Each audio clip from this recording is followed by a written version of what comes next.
as you're gearing up to step back into your normal life, if you haven't already done that, I thought I'd just give you 5 quick little triggers, just reminders that are so simple, but these are the 5 things that I personally did when I first got kicked out of my house. Some of you know the story. My mom was a very powerful woman. I had 4 different fathers, and she kicked my dad out, and on Christmas Eve, she decided I was on his side, so she kicked me out too, and I had nothing. And I had to figure out what to do. She kept my 1960 Volkswagen. I earned as $40 a week. And don't get me wrong, I love my mom, but she abused alcohol and prescription drugs. And when people do that, they're not themselves. They do little crazy things. But I am who I am because of her. And part of that was even that first step where I had to just figure out what to do with my life. But it was incredibly depressing. I have a younger brother, 5 years younger sister, 7 years younger. I love them, loves of my life. And I was separated from my brother and sister, and I'm walking in the rain trying to figure out what the hell I'm going to do. And I'm still in high school. And so one of the things that I did is I slept on this mountaintop, and then of course it rained.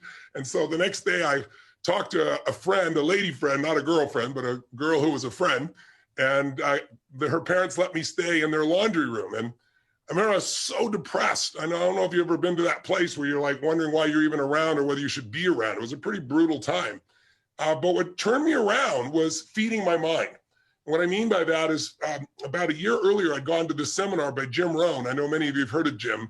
He's no longer alive, passed some years ago, but he was a mentor of mine. And I went to a seminar, I was 17. And in the seminar, he really talked about the importance of feeding your mind. And you've got to feed it because otherwise things come at you. And so I remember I took the little bit of change I had left in my pocket and I got on a bus. And I drove, they drove me anyway on the bus for about, I don't know, it's about an hour's away from where I was because I'd been to this place once before, had this amazing bookstore. And I figured I'll go in there and I'll just read a bunch of books while I'm in there because they can't afford any. And then I picked up a book called The Magic of Believing by Claude M. Bristol.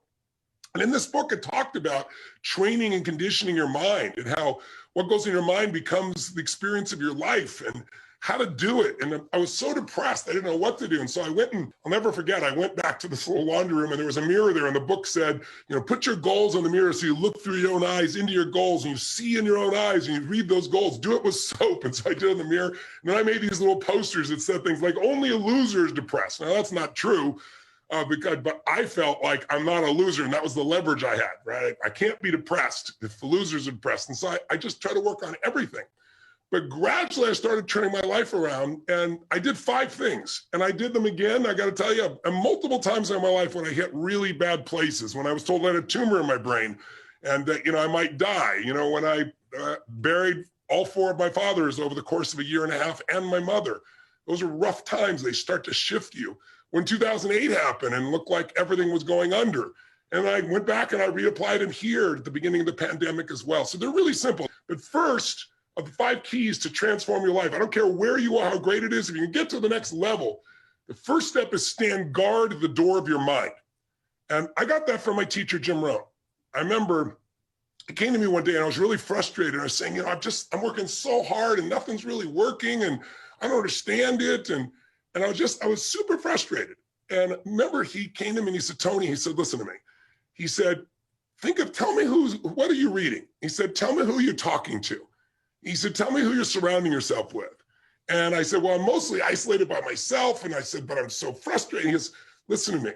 He said, answer this question for me. He said, what happens in the world if, let's say, you know, your worst enemy comes by and drops sugar in your coffee? And I said, well, you'd have sweet coffee. He said, well, what if your best friend, even by accident, drops 1 drop of strychnine? What if it's your brother, your sister, your mother, your father, somebody you love, accidentally drops 1 drop of strychnine? I said, well, then you'd be dead. He goes, that's right. So remember, life is both sugar and strychnine, so watch your coffee. And what he really meant was stand guard at the door of your mind. Because today, we live in a world where the media, they're not bad people, they're good people, but they're companies. And they got to take care of their shareholders. And the only way they win is by getting your eyeballs. And the only way they get your eyeballs in a world where there's so much information is to startle you. The news is not designed to educate you or inform you. You know that. That's why it says drinking water may kill you, film at 11, you know, anything that grabs you. And so we're living in a culture of so much fear. So if you're going to take your life back, you got to take into a limited amount of that media and be able to pursue it, not let it pursue you. Today, most people, like in order to get your attention, we all know what they do. It's called clickbait. Let me create a headline that'll grab you. It doesn't matter if the content is even real news or not. A lot of times the headline isn't really what the whole story is, but it pulls you in. There's whole groups of people whose entire life is designing algorithms and language to make you stay online more so they can make more money, but it isn't necessarily to your advantage. So what Jim Rohn used to say to me is, he said, Tony, this is your new daily practice, because this is what I really want to get to you guys here, is if you want to keep momentum, the key is to get momentum and keep momentum. If you work your tail off to get momentum going and then you drop it, oh my God, you got to start all over again. And so the way you do that is you have a daily practice. It's not like, years ago I went to a seminar by Jim Rohn and then my life was perfect. It's like I kept immersing myself in all these things, but I also made sure each day I was making some form of progress. And if you want to know what makes people happy, write down progress equals happiness. Think about it. You can achieve everything in the world and still go, is this all there is? You can achieve something and be excited, but for how long? The only way you stay happy and excited is to keep growing. Progress is everything. If you're making progress on your body, progress in your mind, progress in your emotion, you're going to feel happy. When you get there, you feel excited, but again, for how long? A year? No. 6 months, 3 months, 3 weeks, 3 days, 3 hours, because we're not made to just sit and, be successful. We're made to grow. We're made to, then as we grow, we have something to give. So you got to stand guard of that mind by feeding your mind. Jim Rohn used to say to me, success leaves clues.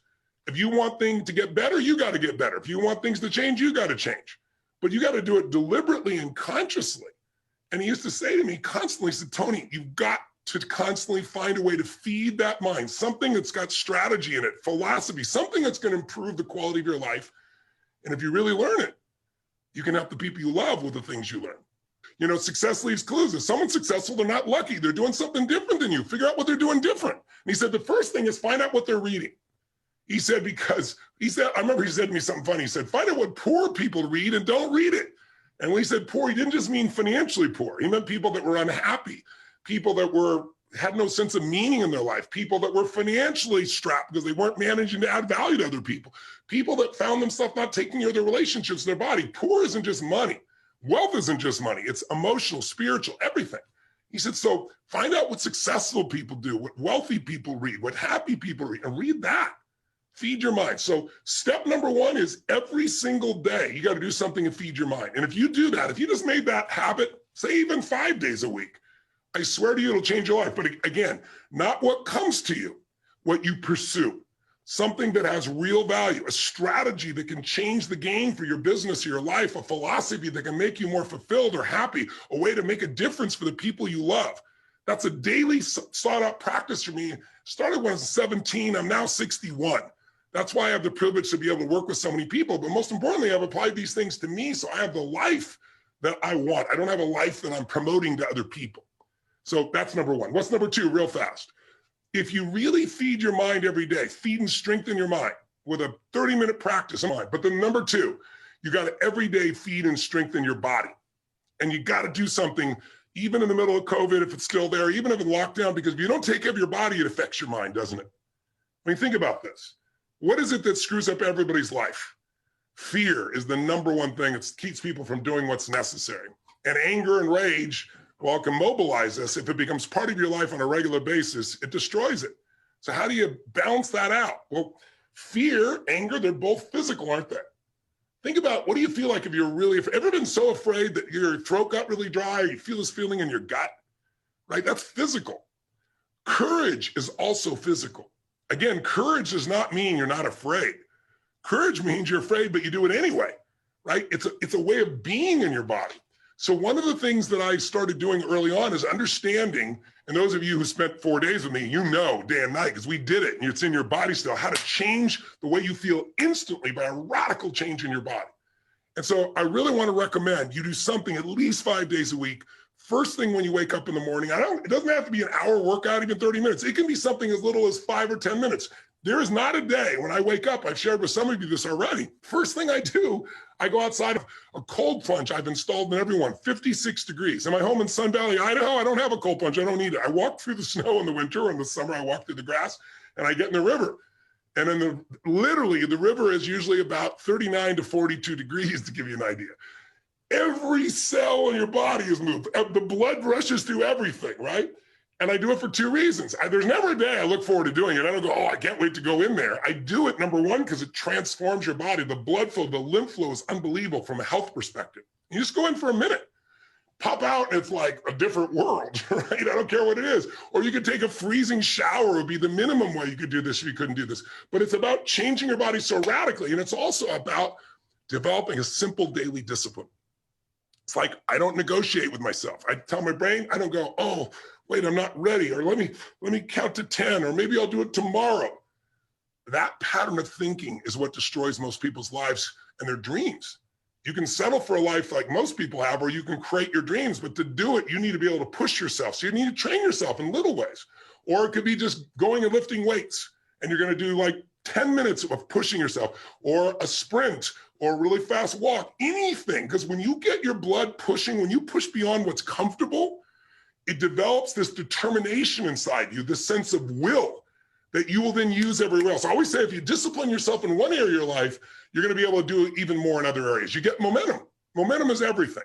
So if you train your mind, great, but you got to train your body as well in some way. And I don't care, again, if it's 5 or 10 minutes where you really push yourself, or a full-blown workout, it's got to get there, because when you do that regularly, you're going to find yourself having a better mind. The mind and body can't be separated. They're completely connected.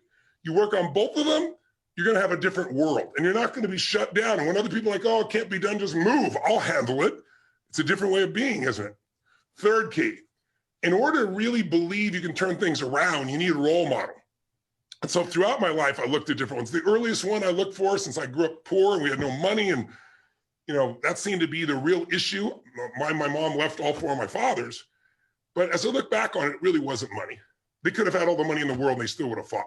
But it looked like money. So I thought, wow, if I could make money, my family will never have this pain.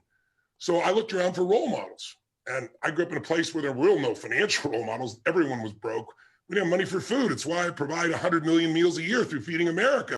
And I found, it's like, who also started with nothing like me and then turned it around and grew, and who comes from humble beginnings. And I saw, Sir John Templeton. Some of you may have heard of him. Brilliant man. First billionaire investor. Started with nothing. And the way he did it is he saved money and he invested during the darkest times. And so I saw Sir John as that. And when I was around when COVID happened, I started looking around to see what are people and businesses that haven't given up. Even though everything's shut down, they found a way to serve their clients. And even though their way wasn't my way, it reminded me and inspired me to say there is a way. That's how I started building the way that we now deliver for so many people virtually around the world. So find a role model and get a plan. So number one, feed and strengthen your mind every day. Every day, strengthen and feed your body. You make it stronger so that you're psychologically sharp. Find the role model, get a plan. What's for? Massive action. Like everybody wants to say, well, I don't know where to start. What do I do first? Well, listen, I got all kinds of tools to help people do that. But the most important thing is do something. You don't know what to do, throw the rock. Wherever it lands, talk to the next person, right? It's like you need massive action.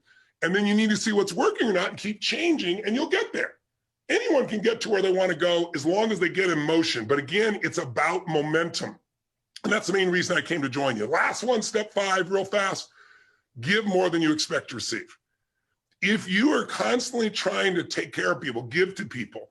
If you're in the worst time of your life, you can give to people. I promise you, everything will change. So find someone who's worse off than you are in the middle of COVID. Do something for them. And I promise you, you'll remember how great your life is and you'll feel fulfilled, because it's not about us. You know what I mean? It's like, it's not about me, it's about we. And the more you can get connected, either people you love or even strangers, and do things, not for brownie points, just because it's right, somehow inside your own soul, your own spirit, you remember that problems are not permanent. Only your soul's permanent. And you remember that I'm made for more than just solving this stupid little problem. It lifts the human spirit. So those 5 keys, I really encourage you to consider as you're dealing with COVID or coming out of it here to maximize.